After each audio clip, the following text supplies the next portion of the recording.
You're listening to Two Chunks and a Hunk, a movie podcast where we give pumps and dumps.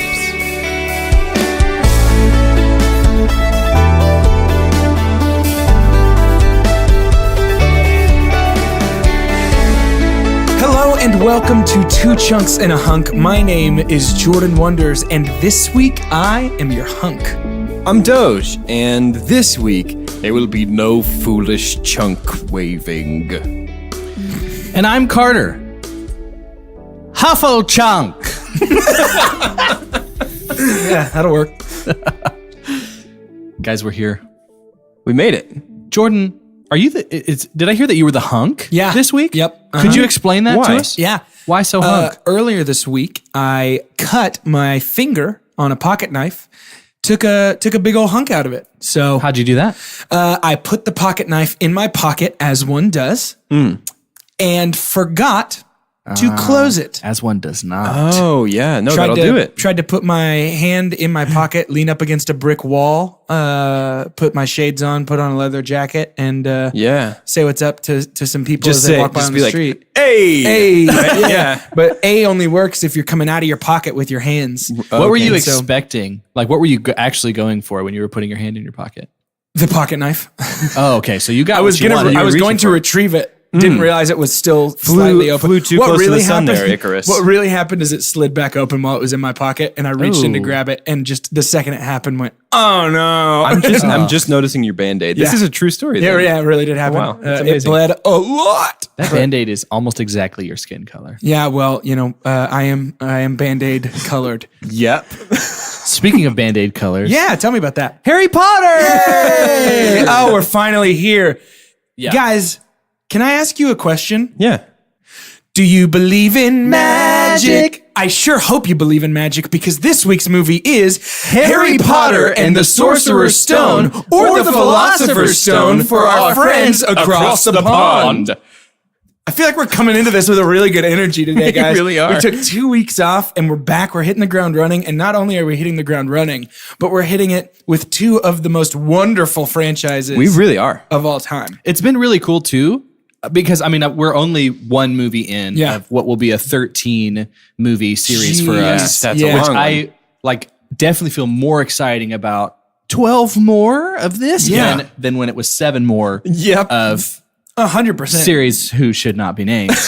But it's been really cool just to watch the first one. It's been a completely different view for me. Oh my gosh. A completely different lens, not a just different because we're going to be experience. talking about it on a movie podcast, but I didn't realize this might have been an influence here. This couldn't have been an influence for this other series because of the time it came out and all that kind of stuff. So it's been really cool. I'm excited. I think what I had forgotten, and then I'll touch on this a little bit in the summary, is how dense this movie is. Yeah. Like, there is so much here that because I really don't know that I've watched Sorcerer's Stone since I finished reading all the books and all the newer ones came out. I think any watch through I've done, I've just been like, yeah, I know what happens in the first one. I'm going to start at Azkaban or something. You know what I mean? And it's been a while, a very long time since I've watched this one. I forgot how much is in it. Yeah. Yeah.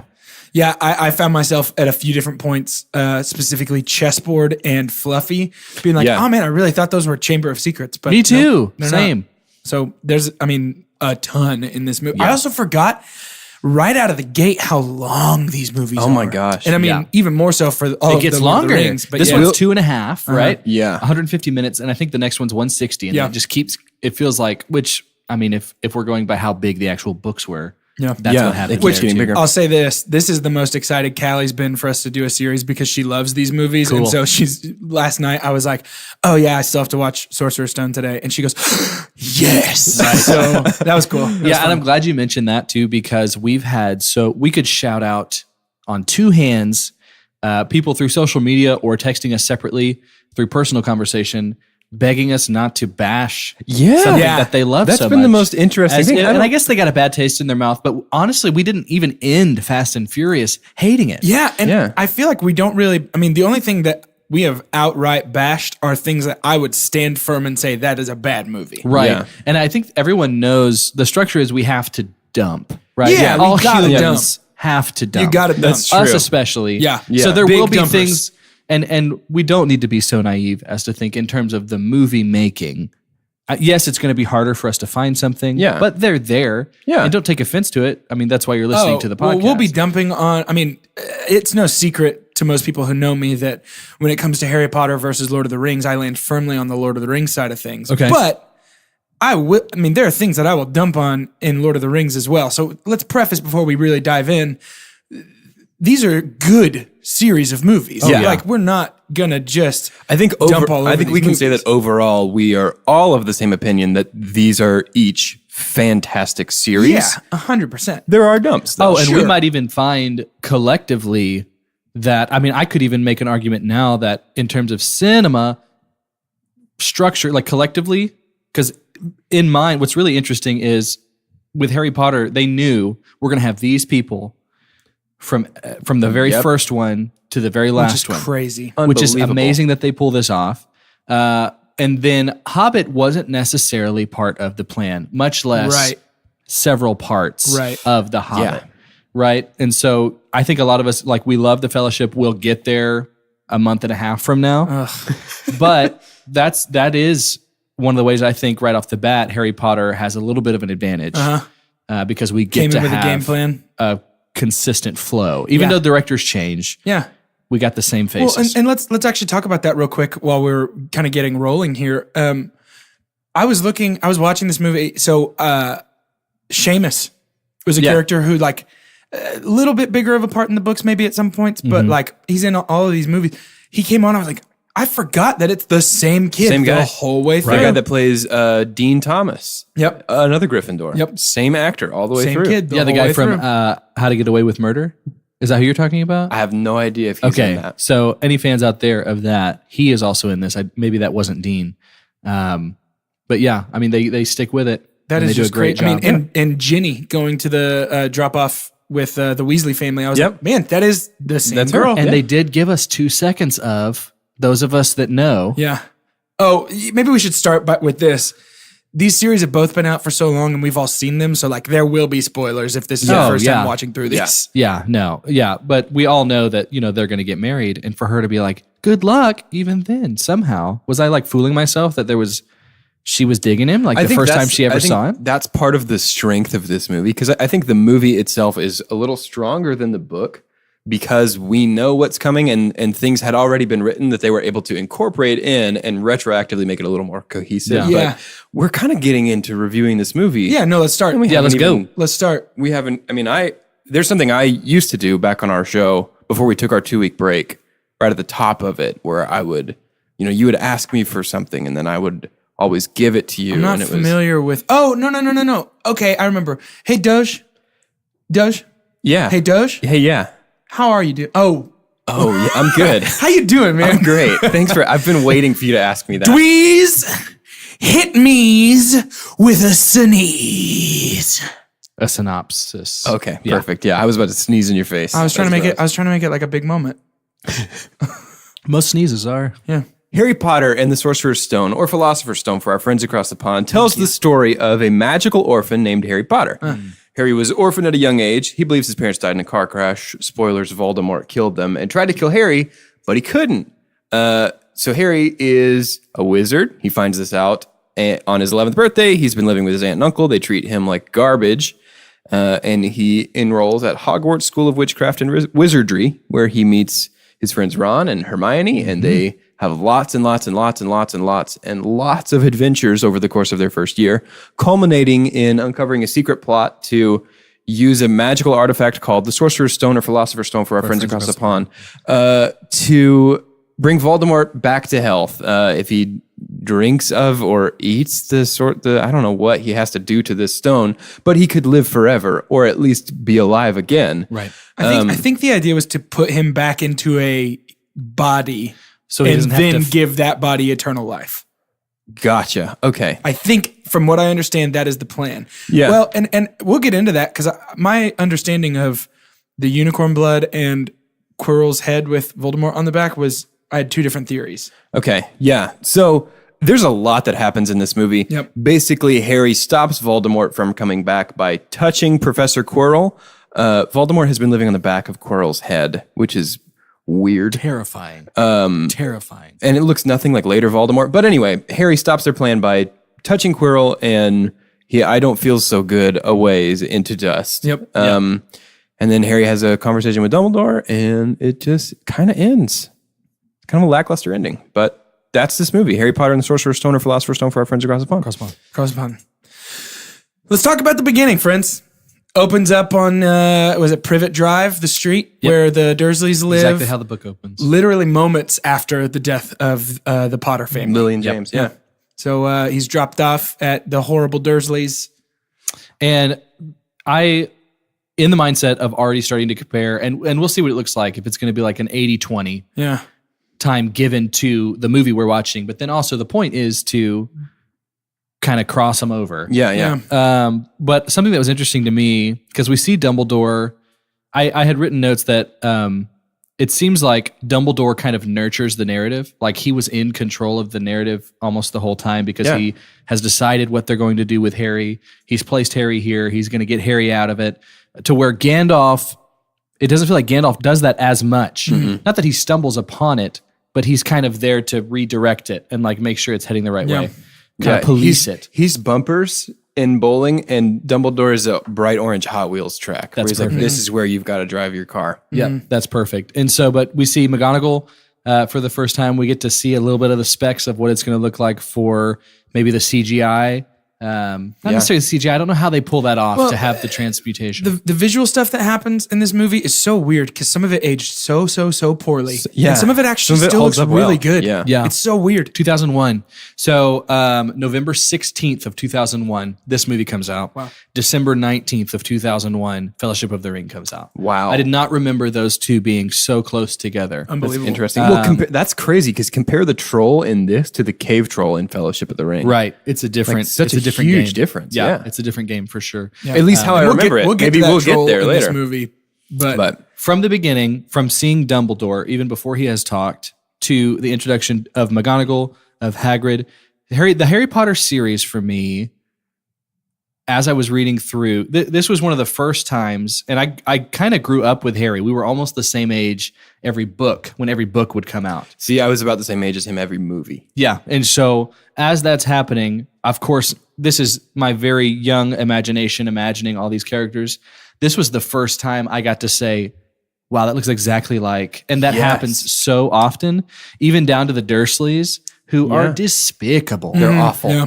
Little Dudley Dursley is the worst human being. Yep. But we get to see them, and just the neglect of Harry is legitimate. Yeah, it's very sad too. So the interesting thing happens for me in this one. There's like the tone of this one is something that I can't quite figure out because it almost feels, it's like it's some weird tonal hybrid between a epic fantasy story and like The Borrowers or something. You know what I mean? Where it's 100%. This is almost Fraggle Rock in terms of like, this is for kids, but then it's got the scope and the stakes are so much higher than that. How do you guys feel that worked? Because it's always been a little bit of a disconnect for me up until Goblet of Fire, honestly. Yeah, part of me wonders if the reasoning behind that is because we know where the train's headed, so to speak. So, when we watch or read or whatever, Sorcerer's Stone, and we hear, oh, Voldemort's scary. Oh, we hear, oh, man, there's this Sorcerer's Stone. And we hear, oh, Harry got a fun new wand. And we hear, oh, Dumbledore's this cool guy. Snape's kind of a mean dude. We hear all these things that are typical of this coming of age, young child, go to boarding school story of like cool stuff, sad stuff. But what we're seeing is heroes, villains, pure evil, pure good, like the weapon that can save the world, essentially. It's almost like, it reminds me of like if decades later somebody wrote a super serious, dark and gritty sequel to Matilda. Yeah. Like how much would that recontextualize the things in Matilda and turn the things that are clearly like childish and childhood-esque, almost dark, into something else. So. Well, and as I was watching this, I turned to Callie and I was thinking, this movie, knowing what I know about Harry Potter, feels like a fun prequel made for kids to the real Harry Potter story. And I know that's not the case, right?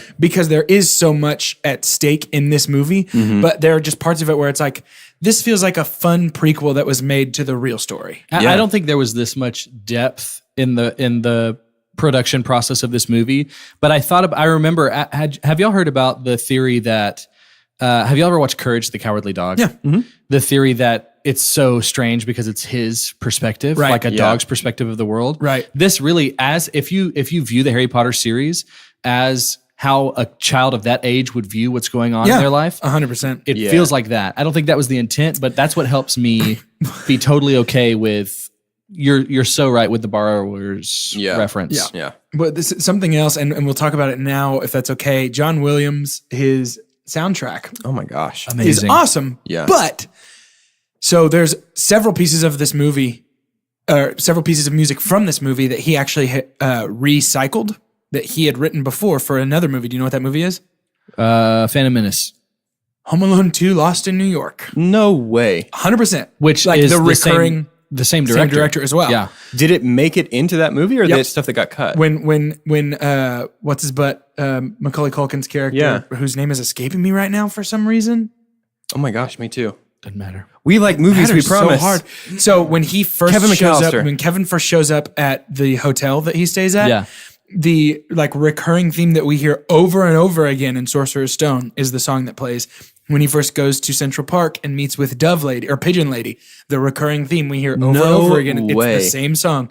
It might have been re-recorded, but it's the same piece. The like bum bum ba-dum bum. That No, one? not Oh, that I one. was That's like the Harry Potter theme. Right. But there's this other song that keeps coming back, and I can't think of how it goes right now, but watch the movie and watch Home Alone 2 right after. What You on will earth? feel it. And so what I was going to say is, I think as much as I love the score itself, take it away and listen to it. It's so great. Part of John Williams' score in this movie tends to make me feel a little like I'm watching Home Alone 2 and just watching kids scamper around and go, ooh, isn't this fun getting Does into John mischief? just Don Williams, cousin Don. Don? Does John? Is he the composer for the entire series? No. No. Okay, it does. I thought I remember. He only does remember the first like two, I think. But they keep, I mean, they obviously keep his theme. Sure. But they just cycle in different composers. And so to credit for the series, something that I think it does do well is kind of manages to give that Home Alone 2 kids getting into mischief vibe, which it does give off. because it's a bunch of 11-year-olds. But it is a bunch of 11-year-olds. Yeah. Yes. Yeah. And it is Yeah. kids getting into mischief. And so I like what you said. Like, from their perspective, they don't understand the stakes. Right. But then we see these adults dealing with the stakes. I actually really like the moment where, they tell McGonagall that somebody's trying to steal the Sorcerer's Stone, that they've seen it happen. And she, Right.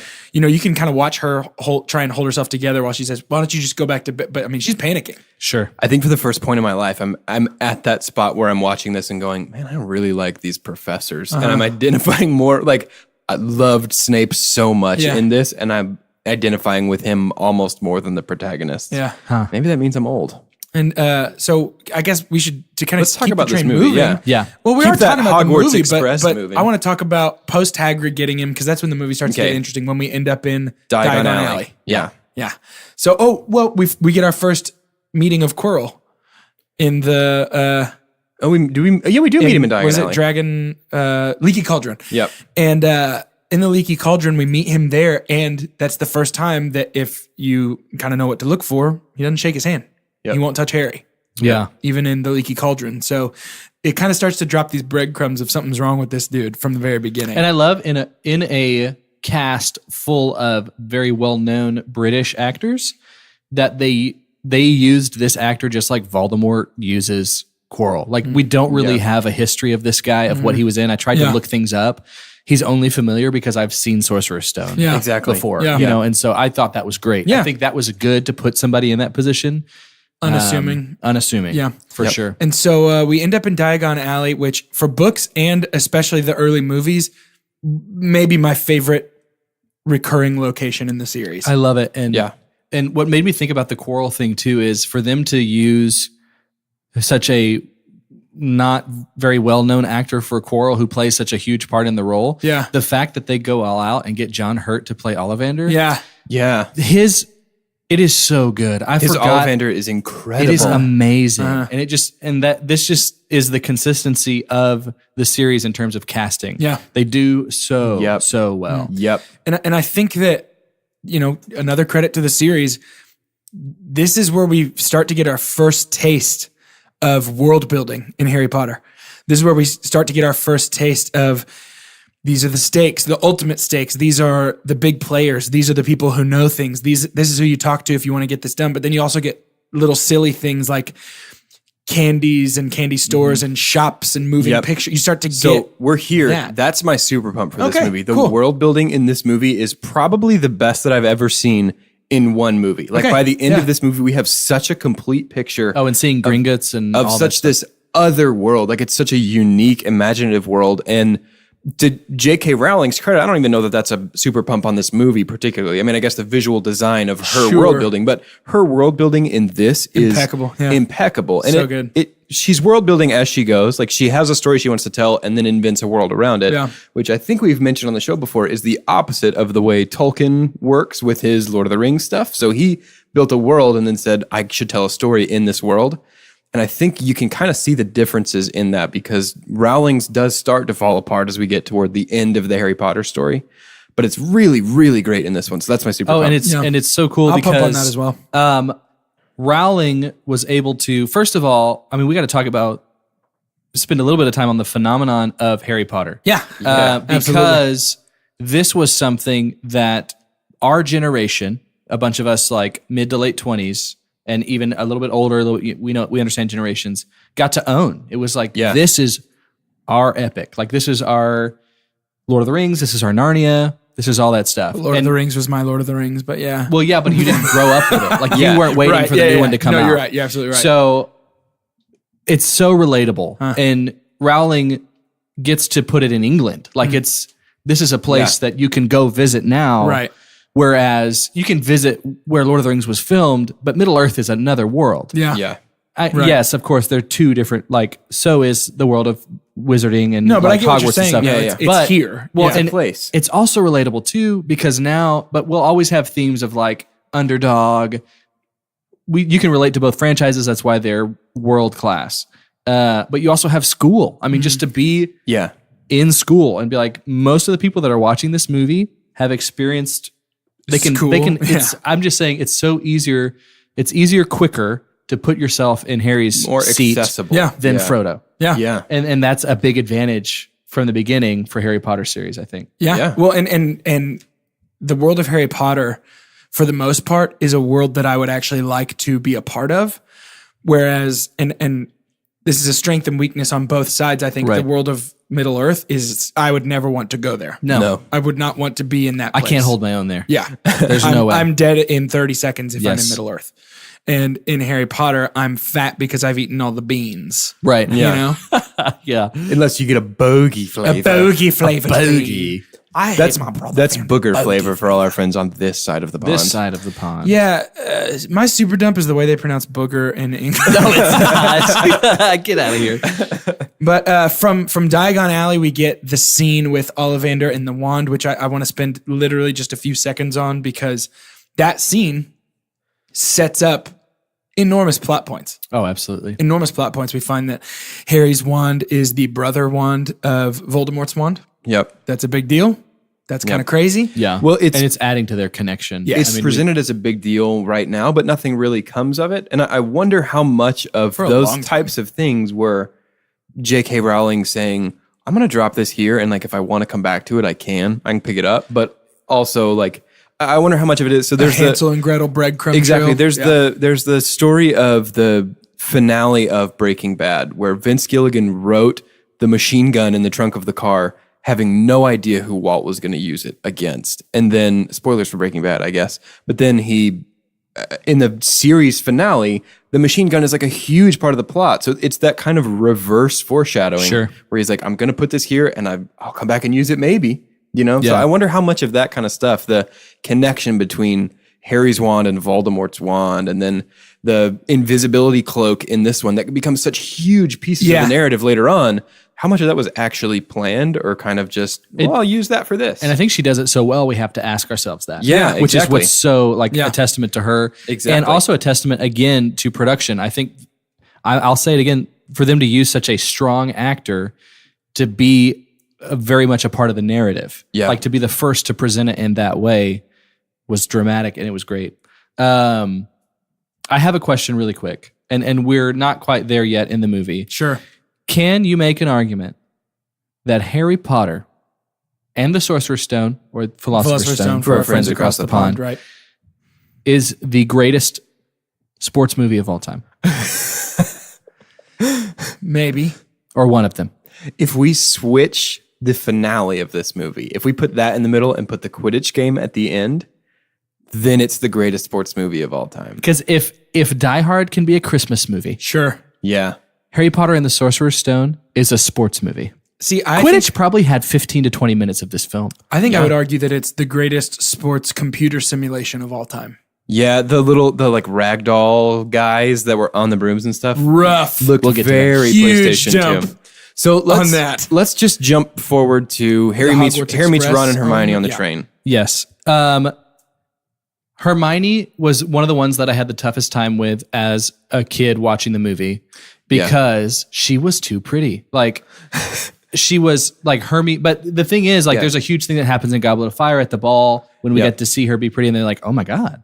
Like, she's amazing. But Emma Watson she was the best child actor, probably the best actor of the three, for sure. Daniel Radcliffe already is way behind in this one, by the way. And it He's seems just like bad. all they tried to do to make it wasn't a Princess Diaries kind of moment for me, because all they did was just mess up her hair. Even Princess Diaries, I don't think They don't do anybody it was good either. watching So going, maybe- ew, Anne No, Hathaway's exactly. gross. Maybe I meant to say it is a Princess Diary kind of transformation. A little bit. I also thought her name was Hermione. Didn't half of America Yeah, think it was 100% Hermione? I did. absolutely thought it was Hermione. And then we hear Hermione, and we're like, I gotta get my head wrapped around that. It's like watching somebody throw left-handed. Where Right. It's just like, oh, it doesn't feel right. Right. But I loved it. I loved all the little references. I love just seeing the candy was also a fun. It's Oh even my in the gosh, book, it's yes. a good introduction to this is the whimsy Yeah. of this world. Yeah.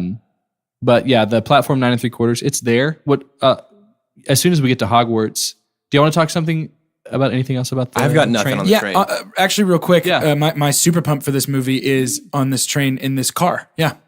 It's honestly super fast. There's not a lot to say other than I'm a sucker for main characters meeting and seeing the beginning of their relationships.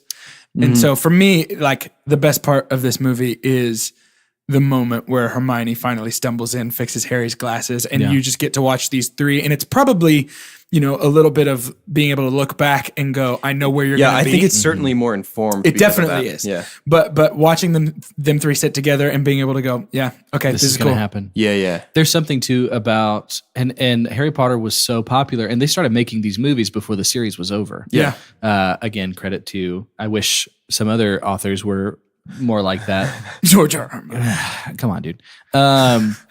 But you get to do something to where majority of your audience has at least got this far. Yeah. Yeah. Has read it. Yeah. And there's a little extra thing that you get to do that you have an advantage over writing a script completely fresh or basing it off of a more obscure, like Gone Girl. Like, Right. not everybody had read Gone Girl. Right. But I get to look, like, there's something so bittersweet about looking at those three and knowing y'all are about to go through Yeah. a lot of crap. Or seeing, it's like seeing Fred and George or seeing, Yes. just, so Yeah. many people, and you're like, this is just the beginning. It's going to be a lot, dude. Like, and you have this like tug on your heart. You're like, Man, I don't know how this fits into our criticism, but I just love Harry Potter. I'm so excited that we're going through these. Yeah, As it's you're gonna be talking really about that, great. I'm just like, yeah, it's so good. Like, Yeah. it just gets better and better and better. yeah. Well, and I think a huge part of that, so my super pump almost was this, but a huge part of it is just the atmosphere of these movies is wonderful.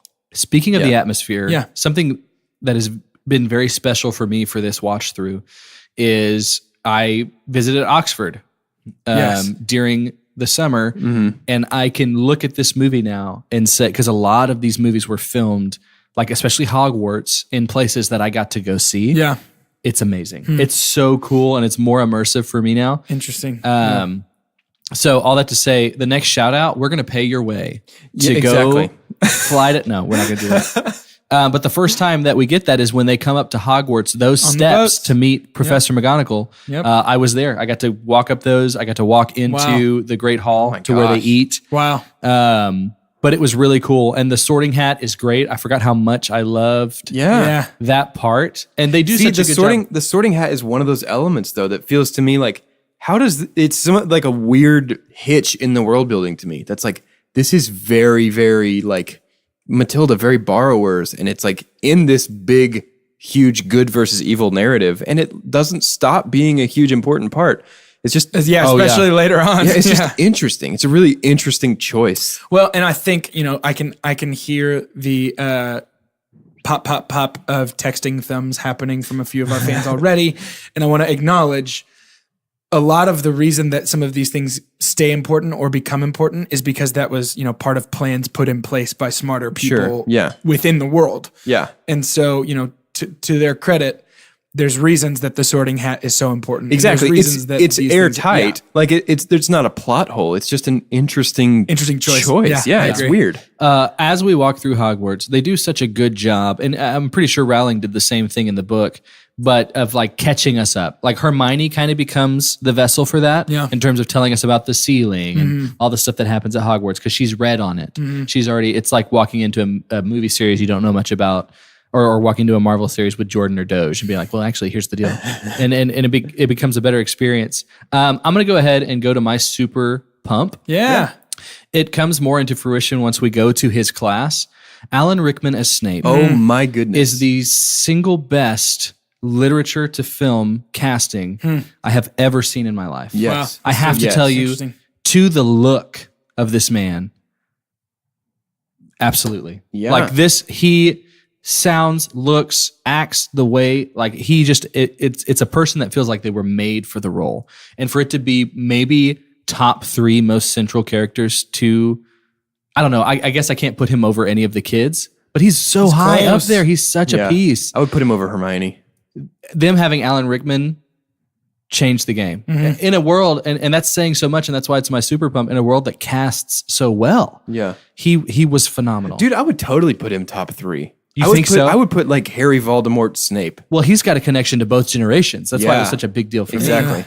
But then but like Dumbledore, like there are so many, and that's a beautiful thing about things like. But then you have Neville too. Right. A beautiful thing about things like Harry Potter and Lord of the Rings is it's so hard to pull off ensemble. Having there are so many people that are like, this is my favorite character. This is my favorite character. It's not a blatant like, oh, in Mission Impossible, I love Ethan Coen.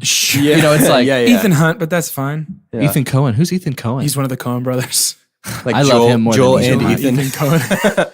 But anyways, that's my super pump. Yeah. Alan Rickman as Snape. I'll do it now so that's not my super pump every movie. So for our discussion here, we're Can we just blow through the school year a we're little at bit? Hogwarts, and I think this is time. I don't want to super pump and super dump back to back, but we're at my super dump for this movie. And the fact that we're here in our podcast and we're a little over halfway through and we're just now getting to Hogwarts and our story hasn't really even started yet. Yeah. That's a huge problem. Like that works well in a book where you can sustain that kind of narrative and how much stuff is happening. But there is just so much ground to cover in this movie. Like introducing everybody to the wizarding world, catching up on what Harry's doing, finding out about his past, finding out about the way the world works, following him through his classes, him learning about Quidditch, all of this stuff that happens before we even really get any kind of conflict lock or hint about what the Philosopher's Stone or Sorcerer's Stone for our friends on this side of the pond is going to be in this narrative. So it's so bloated. It's just like crazy long in the middle. And I guess there could have been ways to just give us pieces of that with every movie. Instead of having to do so much at the beginning. Some of the stuff that we had to do with the Dursleys, we had to see the snake at the zoo. Yeah. You know, there's the things that we can pick out and say, this needed to be here, the letters. The letters need to be there. But then I think about the stuff that weighs it down. Like the things that weigh it down are the candy on the trolley. And I love that scene. Or the things that weigh it down are the introductions in all of the classes. But I love those and we need those. So I don't know what the solution is around that. I can tell you what it is. If we want to do it this way, I can throw my super dump. Do it. Quidditch is great, guys. I'm glad it exists. That's really cool. So much of this movie is devoted to the sport of Quidditch. But we need it for later. But not all of it. And here's my super dump. The fact that Quidditch sets up the perfect way for him to retrieve the key outside the door is the most young adult fiction thing about this entire movie. So my super dump was almost the challenges and tasks at the end because we don't get a lot of explanation for that. In the book, it's all the teachers at Hogwarts are contributing and building an enchantment to protect the stone. Right. That makes so much sense. Here, it's just some weird puzzles underneath the castle. Right. And so for me, it's like it's this combo of like, we have roughly 30 minutes total throughout the movie devoted to the sport of Quidditch. That's why I brought up, is it the best sports movie of all time? More even devoted to, my Quidditch skills are transferable to this key thing that needs to happen now. Oh, and Wizard's Chess happens here. Sorry, Hermione, you don't get a task in the movie. Can we talk, by the way, about the fact that Ron fell about 6 feet to the ground? Yeah. This is happening organically. My super dump is that big wizard's chess. Yeah. Because they also give us a scene that felt like forever of like Hermione's face, chess piece blowing up. Ron's face, chess piece blowing because up. it was Take dissolves. time and all of the time that you use to make CGI children away from Quidditch and put it into the chess pieces, because when those come alive, that's awesome. It's really cool. I was dying on the couch laughing, thinking about this whole montage, and then it opens up and they're just losing so bad. Yeah. Well, and it's like, here, Ron, get off of the knight. Yeah, get off the horse. Nowhere did it say, and I'm going to have to sacrifice myself. It's like, no, it's a Titanic moment. You got It's like, you bogeys can for brains. land. You got Yeah. He could. I'm feeling bogeys making returns in a lot of ways, but he fell 6 feet, maybe at most. You know what? I'm going to change my super dump. I think my super dump is actually going to be the tasks at the end, because you're right. That is the most like young adult thing, and I get that's what she's writing, but we've got to draw the line. You know what I mean? Right. Like, we can't have like. It felt like a video game where it's like, use the power you earned. In the books, they each get a task. Hermione gets a potions task in the book that's not in the movie. Well, she kind of gets the plant when they fall into the hole. So it's like, it just feels so clearly like, remember, Ron, what did you learn? And he's like, how to play wizard's chess. And it's like, Yeah. Harry, what did you learn? How to fly on my broom. And Hermione, what did you learn? How to read books. And it's like, great, that's cool, but that's Are not. these three children Mary from It's a Wonderful Life? What do you want, Mary? The moon? We'll throw a lasso around it, bring it down. But Oh, you're going to have to be the queen.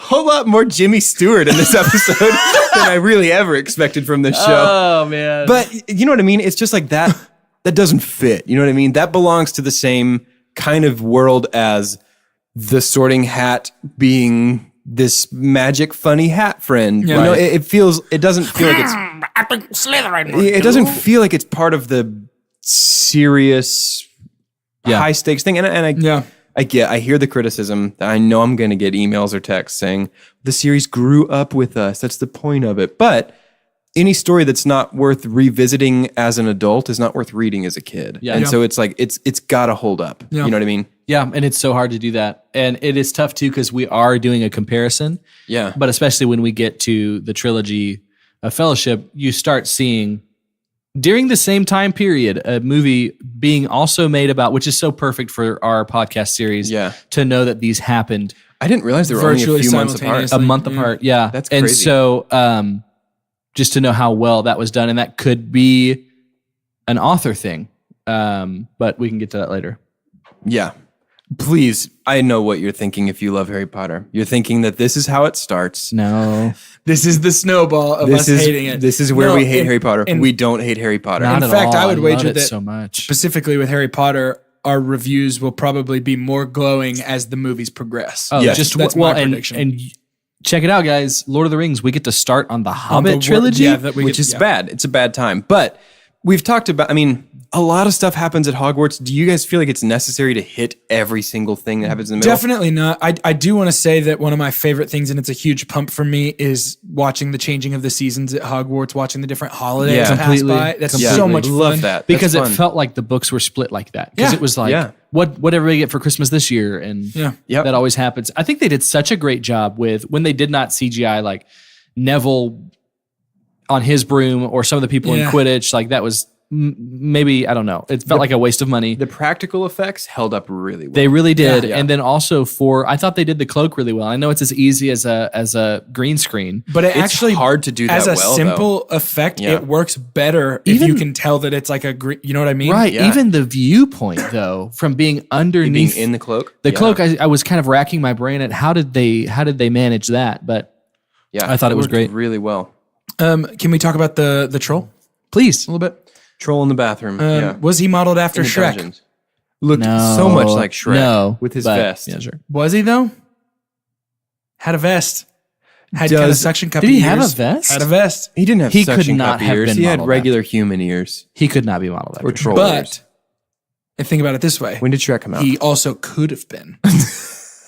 Fair enough. That's Now a good what? point. Now I'm convinced. Now what? You know what is fun though? You brought it up earlier about the difference between the trolls. Yeah. That's the difference between the vibe of both series, both book and movie. Yeah. Is like, I mean, I think I've heard people say Lord of the Rings is, no, there's no way anyone said it's like Harry Potter for grownups. But Lord of the Rings is from the start just PG-13. Yeah. Oh, yeah. It's mature. Yeah. It's mature from the start. And I think those two in some way, if you look at the troll from, which we won't even get to Fellowship for a long time, but if you look at those two trolls together, it's like whimsical, like cartoony, and the other one's like, oh, legitimately like a has monster. killed and could kill many. Yeah. And before we move past the troll, I just wanted to touch on it briefly. I just wanted to say two things right here in this moment in this bathroom of the troll.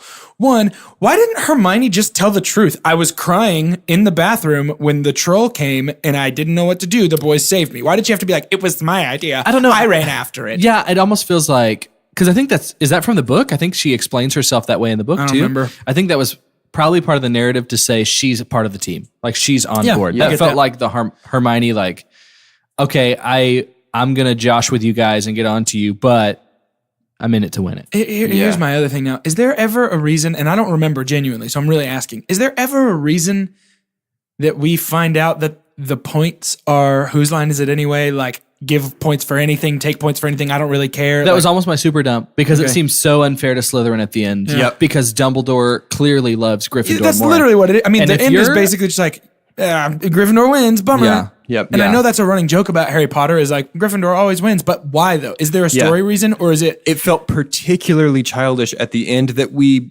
finished this. See, that's the thing. Like we finished this movie not on the defeat of evil. Like we don't finish it on the triumph of good. But instead the end of the school year. We finish it on the end of school year and the house that won and gets a big party because of it. Yeah. Like that's such It's like such if your mom childish. brings cupcakes, we can have pizza. Exactly. Yeah. And maybe that is because our POV characters are 11 years old and that's the thing they remember about this Right. year. It's just weird to me. Draco's a great casting too. By the Oh way. gosh, yes. Yeah. So Gosh, yes. there's so many characters. Ages into his douchiness. Also to our listeners, like we're gonna have time to touch on who your favorite character Exactly. is. Yeah. At some point, either because that movie will introduce them for the first time, or they'll have a bigger As I'm arc remembering or it, the whatever. others are way less front loaded than this one because we already know about Yes. magic. Exactly. We already know about the 100%. magic world, so we're going to have time to talk I about would love to see the characters. page count too in Sorcerer's Stone. Yeah. Philosopher's Stone for our friends across the pond. Yeah.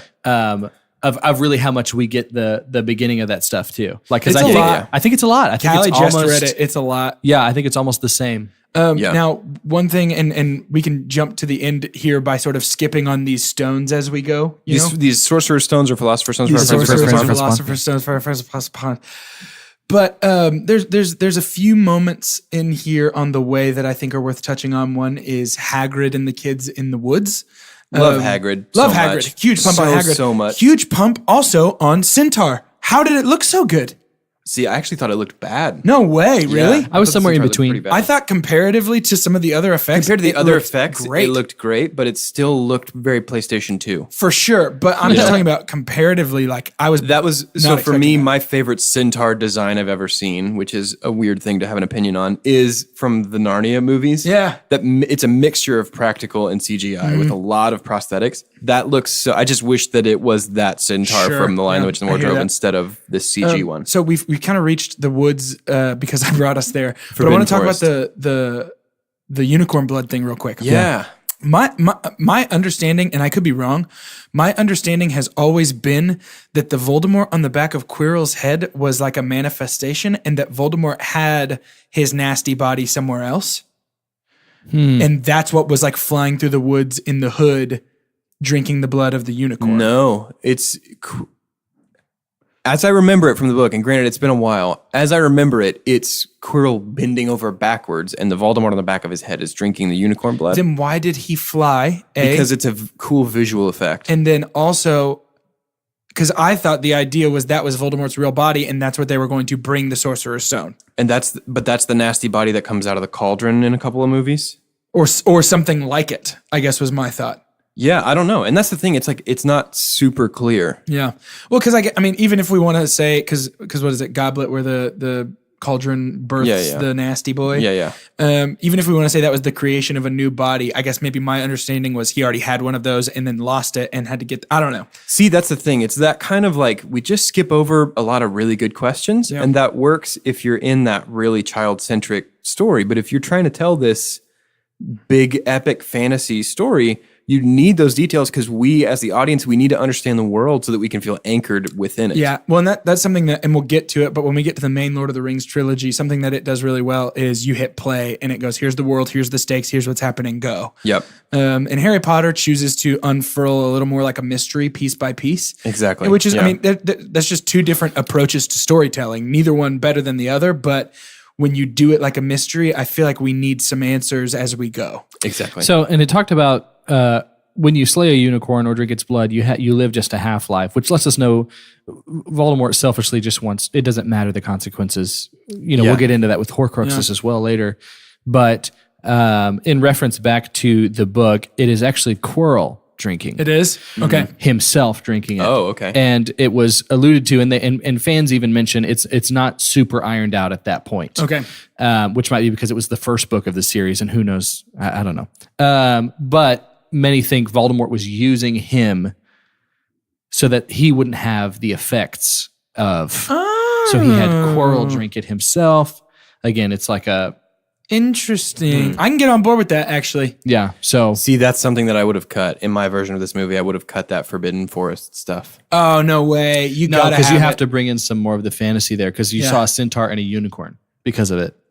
Yeah, but how does that help our narrative, or does that just crowd the middle of the narrative? Yeah. I think the unicorn blood thing helps, in my opinion. I really do think it does. I mean, we're starting to see, maybe that's one of the first examples of how he's trying to be eternal. Yeah. Yeah, okay. Which I can see also, that. too, how much is this version of Voldemort very much like the Sauron eye? I mean, it's like, I don't have my body anymore. I used to be super powerful. Somebody blew that for me. Somebody who doesn't even completely feel worthy of it. Yeah. Like that is so similar to that. And then we get into so many similarities later, but that was one of the first glaring ones that I saw. Also, two glaring things that felt like they were more movie influences than book influences. The Devil's Snare, or whatever the vine is called. Oh, yeah. Feels like from A New Hope when they're in. Exactly. And then also Wizard's Chess in itself feels like Star Wars chess. Yeah. Like, because they just kill each other. Let the Wookiee win. Yeah, pretty much. And we're kind of naturally reaching the boiling point with Harry and Quirrell in front of the mirror of Erised. Erised, which is desire backwards. Yeah. Wow. But yeah, in that mirror earlier when we're first introduced, we see Harry's parents, and then Ron sees Big Buff Ron, captain of the Quidditch team and head boy. Yep. So you see the desire of your heart, all that good stuff. Which I actually prefer the book version of what Harry sees. So in the book, Harry sees his entire extended family. And it's all of these people. It's his parents. It's everyone that is now dead. And it just cements to him, like, I am completely alone in this. And that comes back into play later. Like, even though he's got his friends, he is really completely alone. Isn't orphan such a Disney thing? Yeah, it really is. So anyways, that always works, guys. Yeah. So don't really understand why the mirror physically manifested the stone. Not really sure why that Well, happened. it was supposed to be a pocket knife that was closed, but then it He opened. stuck it in his hand. And then he was leaning going to cut against the himself. wall. Yeah. No. So I'm Harry. Yeah, that's something that also doesn't feel thoroughly explained. Dumbledore says the stone only manifests itself to someone who has no intention to use it for themselves. And I was like, well, that's convenient. Yeah. Well, he does say it was says- one of my most clever ideas. Yeah. And that's saying a lot, which Well- he's alluding to the fact that, hey, I'm pretty awesome. But in that same Yeah. scene, Dumbledore also says that the reason Harry could kill Quirrell is because he had the power of love. It's, Don't you dare say it in that voice. But yeah, that's actually, that was almost my super dump. And I know that that's such an important thing, but it just, something about that doesn't work for me. In this kind of universe, when you're building this, when it's magic and it's understood and it's this thing, if you say the most powerful magic in the whole world was inside you all along and it's love, then it's just like, Does that, okay. Well, hold on. Before you get there, here's what I want to say. I have no problem if you want to say love carries you, or love gives you a desire or a motivation to keep moving. But when it's like literally Harry destroyed Quirrell with his hand because Harry his was mom loved him. I would the problem even I be have. okay if it was like she cast a rare charm on you that you can only cast when you love someone with your entire heart. I'm down at that I'm point. so down. It's because just the then fact it's that magic. the magic is love was a little Right. bit like, Right. And I get like maybe it's implied that that's what happened and it's some sort of protection charm that can only be powered by completely selfless love. It has to be magic. Yeah. You know what I mean? It has to be magic. So what were you going to say, Carter? Just how y'all feel about your own Christianity. Because the greatest fruit of the Spirit is love. And so I guess you also question that. Well, on my next podcast of Are My Friends Saved, we will we'll be discussing that, and it'll just be me and you and our Lord and Savior. But no, I get where y'all are coming from. It did feel too easy. Yeah. And if that was the case, did everyone else Voldemort killed not be loved by their Nobody parents? was exactly. loved Nobody's before. mom loved Right. him. And so that's why then we have destiny brought into it somehow. And it's tough now because it's not being explained very well, to where maybe Luke is. I don't know. Did it feel like in the Star Wars narrative, and I know it's not, we're comparing 3 series, but the fact that Anakin is just born, like, does it feel kind of a similar thing it feels too? too easy. Oh, So- no, that is not great either. But anyways, Yeah, let's not talk about the meta narrative of Star Wars because it's a not go mess there. right now. Let's not go there. do you believe in midichlorians? In a young girl's heart. So we're at the end of the movie, right? Yeah, I mean, everybody says, love you, see you later, goes home, huh? The best news is we have plenty of time to talk about other things about Harry Potter because we're going to be doing this for a long time. Yeah. Yep. So I'm very excited. Yeah. But Harry doesn't go home. He goes No. to the place that he used to live, but his home's Hogwarts now. That was sort of what he was alluding to. I think at that was the end of sweet. the I movie. don't know why you have to use that voice. Yeah, I also think That's that was my a really emotional pretty sweet. voice, guys. I don't know. I don't know. But yeah, no, I do agree that the movie's just sort of like, and then credits, and then it's just over. Yeah. Would have loved a little bit more, like even something where it was like, and just a clue that Voldemort's like, I'm plotting. Yeah, and I think that's just a byproduct of the fact that we don't have anything to grab onto, Just just hold yet, on to yeah. as the shape of this story. Like it's just a whole lot of like, all this stuff happened and isn't it so magical? And then it's over and we're like, wait, what was I supposed to take out of this? Yeah. Right. Yeah. But is it time, friends? I think it's time. It's time. Let's rate this movie. Here at 2 Chunks and a Hunk, we have the perfect way to rate movies. It's the scientific cinema scale, TM, and it's perfect.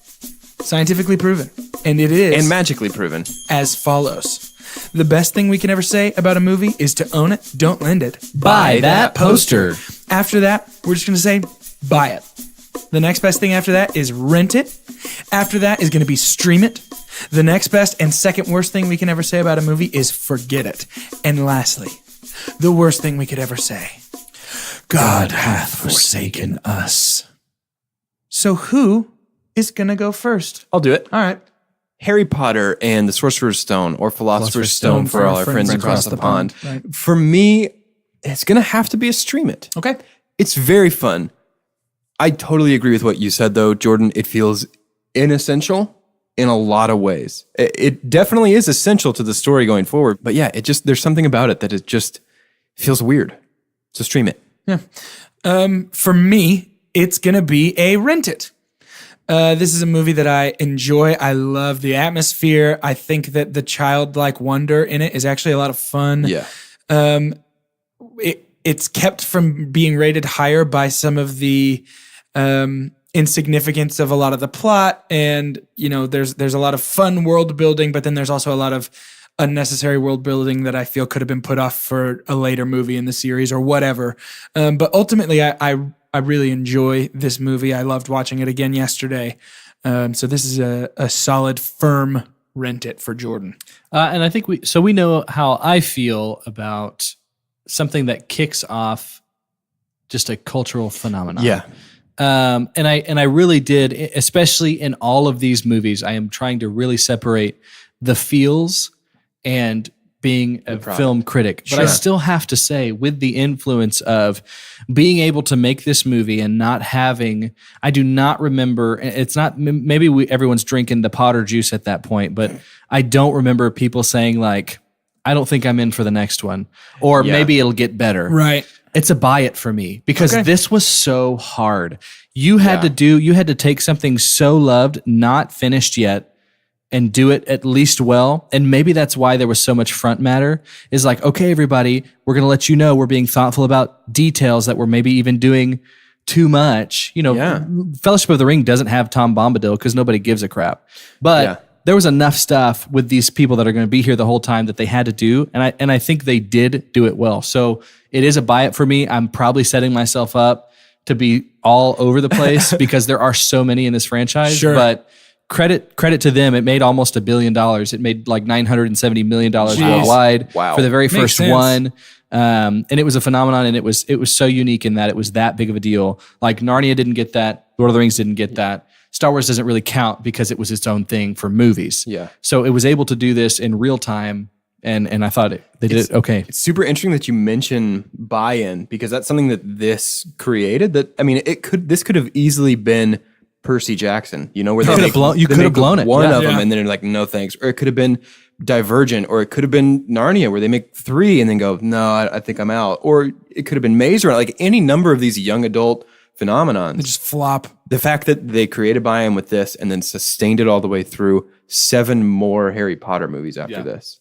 That's unbelievable. Yeah, so I agree. Before we leave the rating zone, we do have some pumps and dumps from some of our dearly devoted listeners. Jordan Green wrote us some pumps and dumps. His super pump is the casting for this movie. Yeah. I've heard the Harry Potter series described as a charity for British character actors. But That's really perfect. Jordan's right on the money. The casting, Jordan Green, sorry, Jordan Wonders. Sure. Jordan Green you were wrong. is right on the money. The casting is fantastic. Super dump was the cinematography and CGI. He said, I understand the series need for a lot of CGI, but man, it did not age well at all. Yeah. And I totally agree. That's I fair. think we'd all around the table agree on that. And we Thanks, also Jordan. got some pumps and dumps from Colton Kingston. Colton's pump is the ripple effect this movie is responsible for. The books were popular, but the movies allowed audiences to visually step into the world of Harry Potter. And this movie was the flagship that spurred a theme park, tons of merchandise, and even a play, causing the series to establish a diehard fan base. Cool beans. His dump is that we have a lot of groundwork to lay in this movie. I think Colton is also feeling kind of the bloated nature. This movie's busting at the seams. With stuff. It really is. Because you go into it being like, okay, but this is a movie. I want to see this for a reason. Give me all of the Give me the something best. to hang on to. Yeah, I get that. Yeah. So thanks for sending in pumps and dumps, thanks guys. so much, We guys. appreciate that. If you want to send us pumps and dumps, you can do so at our website. That's twochunksandahunk.com. There's a little page that says contact us. Write us your pumps and dumps, your rating for a movie, and we'll read them on the show. If you want to shout out on our show, if that's something you're interested in doing, one of the other ways that you can do that is to talk about us on social media using the hashtag #OfficialChunky. We will find that. We will talk about it on this show using your name for people to hear. Also, if you're a fan and you want to help us out, the best thing that you can do in order to help us here at Two Chunks and a Hunk is to write a review and give us a rating on iTunes, Spotify, wherever it is that you get your podcasts. Yes. That is the number one way to help us with ratings and help with us help spread. you. Yeah, help us help you help us. Yes. And if our friends across the pond also want to leave a review, it's Philosopher's okay. Google has a translator. Yeah. So Yeah. all of our listeners would be able to It's gonna understand make what you have to sense. say. Yeah. So don't feel any anxiety trying to do Yeah, that. absolutely. I also want to give a shout out to, this is a really pretty special day for us with a great opportunity. Wax Space has opened their doors out of Oak Cliff in Dallas. Wax Space in Tyler Station, which was formerly a Dixie Cup factory, hence the wax. Space. It kind of, this place that we are in kind of popularized wax paper. And that's a big deal. But it's a why we're community surrounded by workspace. Dixie cups. It's dope. We got a nice tour today. We are in a section with St. Jude Oak Cliff, with the church in Oak Cliff that has a studio in their office, I guess you would say. And we're able to use that, Casa de Chunk. Casa de Chunk. And so it's a Chunk. cool new thing for us to work with the community on that. And so if you're ever in the Oak Cliff area, if you need a place to study, or if you need a place to work, if you're just kind of freelancing, Wax Space would be a great place for you to come in. absolutely. Wax Space rules. We have been firsthand experiencers of the amenities. We've been able to get some fresh coffee. Drinking a lovely sparkling water as we record this. It's actually a great bathroom. We're not just like It's a good bathroom. fabricating stuff. It's the kind of bathroom where it's like it's its own room per person kind Yes. of kind of feel. bathroom It's a that good makes time. you want to sit and stay a while. Yeah. Yes, and I'm gonna make an executive decision. One more shout out to Tori. Oh, thanks, Tori. Yeah. Who works at Wax Space, good friend of mine. Thank you so much for letting us use this space. It's exciting, so we're looking forward to it. In order to end this episode, in honor of it being the very first Harry Potter episode in our series, Do You Believe in Magic? We have each taken the Pottermore sorting hat test. Verified. It's the verified test. Yeah. It's time to reveal our official houses to the world. For Gryffindor, I am Jordan Wonders. For Ravenclaw, I'm Doge. And for Gryffindor, Hey! I am Carter. Suck it, Doge.